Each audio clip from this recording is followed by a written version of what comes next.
Hello students, আমি Nitish sir জ্ঞানজ্যোতি coaching সেন্টারের পক্ষ থেকে তোমাদের প্রত্যেককে জানাই আরো একবার স্বাগত। তো স্টুডেন্টস, আজকে আমি তোমাদের সঙ্গে আলোচনা করব এনইপি 4 ইয়ার আন্ডার গ্র্যাজুয়েট প্রোগ্রামের অধীনস্থ যে সমস্ত ছাত্রছাত্রীরা বাঁকুড়া ইউনিভার্সিটির অধীনস্থ বিভিন্ন কলেজগুলোতে পড়াশোনা করছো তাদের জন্য কিন্তু আজকে এমজেসি অর্থাৎ মেজর পেপার 7 এর ইউনিট 3 থেকে আজকে সাজেশনস নিয়ে আলোচনা করব। ময়মনসিংহ গীতিকার আজকে পার্ট 3 ক্লাস, যেখানে মহুয়া ও চন্দ্রাবতী পালা থেকে তোমাদের সিলেবাসে রয়েছে এবং সেখান থেকে আজকে প্রশ্নমান 2 এর প্রশ্নগুলোকে নিয়ে আলোচনা করবো। দেখো, 2 এর প্রশ্ন কিন্তু প্রচুর দিয়েছি এবং এই প্রশ্নগুলো কিন্তু খুব ভালো করে তোমরা পড়লেই কিন্তু 100% কমন পাবে। তোমাদের সর্বমোট এমজেসি 7 এ তোমাদের 4টা ইউনিট রয়েছে। 4টা ইউনিটের মধ্যে ইউনিট নাম্বার 3 কিন্তু আজকে সর্বশেষ সাজেশন এবং এরপরে আমরা ইউনিট 4 কিংবা ইউনিট 2 কিংবা ইউনিট 1 নিয়ে আসবো। সবার আগে কিন্তু আমরা ইউনিট 3টা শুরু করেছি। তো এইভাবে ধাপে ধাপে প্রতিটা পেপার এমজেসি 5, 6, 8 এবং 7 এর বাকি পার্টের ক্লাসগুলো তোমরা পাবে। ইউটিউবে দেখো প্লেলিস্ট বানানো আছে, সেখান থেকে তোমরা গিয়ে প্রত্যেকটা ভিডিও দেখে নিতে পারো। তো কি রয়েছে আজকের এই সেশনে চলো দেখে নিই। এবং ক্লাসটি শুরু করার পূর্বে তোমাদেরকে বলে রাখি, যারা এখনো চ্যানেলটিকে সাবস্ক্রাইব করোনি তারা অবশ্যই চ্যানেলটিকে সাবস্ক্রাইব করে পাশে থাকা বেল আইকন অল প্রেস করে দাও, যাতে নেক্সট টাইম থেকে কোনো ভিডিও আপলোড করলে তার নোটিফিকেশনগুলো তুমি সবার আগে পেতে পারো। অনলাইনে তোমরা যারা ভাবছো আমাদের ক্লাস জয়েন করবে, নোটস পত্র সমস্ত কিছু নেবে, তারা অবশ্যই যোগাযোগ করতে পারো আমাদের অফিসিয়াল নাম্বার 7076398606 নাম্বারে অথবা 6295916282 নাম্বারে। তোমাদের টোটাল কোর্স ফি রয়েছে শুধুমাত্র 499 টাকা পুরো মেজর কোর্সের জন্য। হ্যাঁ, ঠিকই শুনছো, পুরো 6 মাসের জন্য মেজর কোর্সের অল নোটস এবং সাজেশনস মিলে তোমাদের নেওয়া হচ্ছে 499 টাকা। তো দেরি না করে আজই যোগাযোগ করো আমাদের সঙ্গে এবং যুক্ত হয়ে যাও আমাদের ক্লাসে। তো প্রশ্নমান 2 এর জন্য তোমরা কোন কোন প্রশ্নগুলো পড়বে চলো জেনে নিই। প্রথম প্রশ্ন, মহুয়ার সৌন্দর্য ও আকর্ষণ তার জীবনে কি প্রভাব ফেলেছে? নেক্সট, গীতিকা কাকে বলে? মহুয়ার প্রতি নদের চাঁদের ভালোবাসা কতটা গভীর ও খাঁটি ছিল? নেক্সট বলছে, মহুয়া কেন নদের চাঁদকে প্রত্যাখ্যান করেছিল? নদের চাঁদের পেশা ও সামাজিক অবস্থান মহুয়ার সাথে তার সম্পর্কের ক্ষেত্রে কি প্রভাব ফেলেছিল?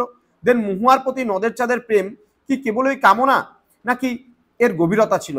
নদের চাঁদের আবেগ প্রবণতা ও দুর্বলতা তার জীবনে কি পরিণতি ডেকে এনেছিল তা আলোচনা করো। দেন, গীতিকার 4টি বৈশিষ্ট্য উল্লেখ করো। দেন বলছে, মহুয়া পালার মূল বিষয়বস্তু কি? পালাটি কেন সামাজিক প্রেক্ষাপটে রচিত? দেন বলছে, প্রেম ও প্রকৃতির সম্পর্ক মহুয়া পালায় কিভাবে চিত্রিত হয়েছে? দেন, লোকসঙ্গীত ও লোকগীতির পার্থক্য লেখো। দেন, রূপ দেখিয়া ভুলিলা মন, গুণ না করিলা বিচার, এই উক্তির তাৎপর্য আলোচনা করো। নেক্সট প্রশ্ন, বিধি বাম হইল দারুণ শেল হানিলা বিধি আমার বুকে, এই উক্তির মাধ্যমে মহুয়ার কোন মানসিকতা বা মানসিক অবস্থা এখানে প্রকাশ পেয়েছে? পরবর্তী প্রশ্ন, মহুয়া পালায় প্রকৃতির চিত্রায়ন কিভাবে প্রেম ও বিরহের অনুভূতিকে আরো গভীর করে তোলে? দেন, বন, নদী, চাঁদনি রাত, এই প্রাকৃতিক উপাদানগুলি পালাটির ঘটনা ও চরিত্রকে কিভাবে প্রভাবিত করেছে তা আলোচনা করো। আরো প্রশ্নগুলো আলোচনা করার পূর্বে তোমাদেরকে বলে রাখি, এই ভিডিওটা অবশ্যই তোমরা শেয়ার করে দাও, কলেজের গ্রুপগুলোতে প্রোভাইড করো, যেন প্রত্যেকটা ছাত্রছাত্রীর কাছে আমাদের এই ক্লাসটি পৌঁছতে পারে এবং তারা উপকৃত হতে পারে। নেক্সট, চন্দ্রাবতীর সৌন্দর্য, বিদ্যাবত্তা ও কাব্য প্রতিভার পরিচয় দাও। নেক্সট, নারীর প্রতি চন্দ্রাবতীর আত্মমর্যাদাবোধ ও দৃঢ়তা কিভাবে প্রকাশ পায়? নেক্সট বলছে, পরবর্তী প্রশ্ন, বিয়ের পূর্বে চন্দ্রাবতীর স্বপ্ন ও আকাঙ্ক্ষা কেমন ছিল?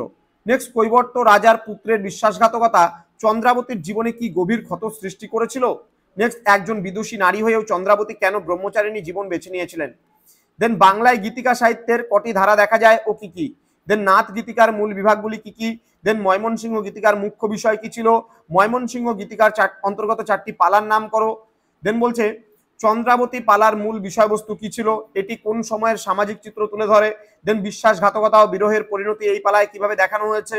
দেন, বিধির নিবন্ধ খণ্ডাইবার সাধ্য কারণ নাহি, এই উক্তিটির তাৎপর্য আলোচনা করো।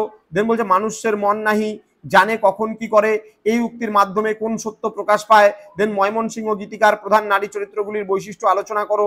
দেন বলছে, ময়মনসিংহ গীতিকার জনপ্রিয়তার কারণ কি তা উল্লেখ করো।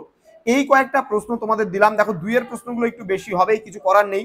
তো যারা এখনো আমাদের অফিসিয়াল ইউটিউব চ্যানেলটিকে সাবস্ক্রাইব করোনি তারা অবশ্যই চ্যানেলটিকে সাবস্ক্রাইব করে পাশে থাকা বেল আইকন অল প্রেস করে দাও। বন্ধুদের সঙ্গে ভিডিওটি অবশ্যই শেয়ার করো।